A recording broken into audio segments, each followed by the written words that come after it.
बाजारात असे छोटे छोटे आलू दिसले की आपलं लक्ष सहजच त्याच्याकडे वेधलं जातं आणि आपण ते घरी आणतोही.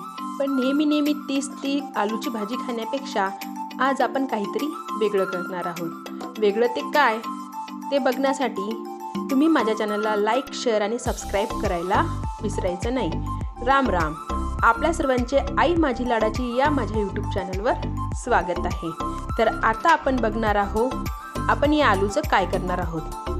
तर मी काय केलेलं आहे, मस्त जे आलू घेतले होते छोटे छोटे त्याला स्वच्छ धुवून घेतले आणि नंतर त्याला एक शिट्टी काढून घेतली. एक शिट्टी काढल्यानंतर काय केलं की संपूर्ण आलूला जो काटा चम्मच असतो त्याच्याने छोटे छोटे छिद्र करून घेतले. आणि नंतर काय केलं बघा, इकडे घेतलं होतं मी बेसन, त्यामध्ये थोडंसं घेतलं होतं तांदळाचं पीठ, हळद, तिखट, मीठ हे सर्व टाकून आणि अद्रक लसूणची थोडीशी पेस्ट टाकून त्याला मिक्स करून घेतलं व्यवस्थित.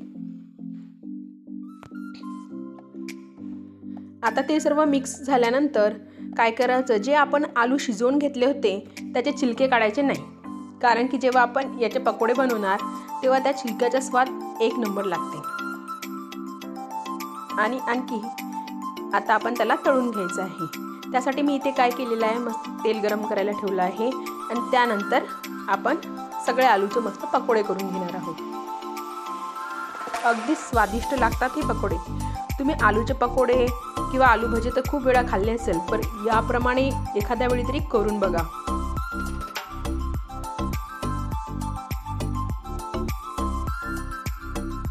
तर हिवाळा आहे तर हिवाळ्यात असे आलू तुम्हाला सहज उपलब्ध होतील. आणि हो, शिजल्यानंतर त्याला काटा चमच्याने छोटे छोटे छिद्र करायला विसरायचे नाही. आणि मस्त मंद आचेवर याला तळून घ्यायचं.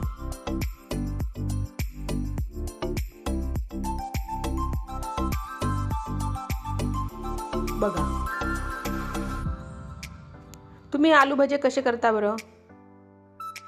बघा किती छान दिसत आहे आपले आलू भजे. जेवढे स्वादिष्ट हे दिसतात ना, जेवढे छान ते दिसत आहेत ना तेवढे स्वादिष्ट ते लागतात. आता आपले आलू भजे झालेले आहेत तळून, त्याला आपण काढून घेऊया. बघा, आणि मस्त त्याला सॉस किंवा चटणीसोबत खाऊन घ्या. Like, share, subscribe. धन्यवाद.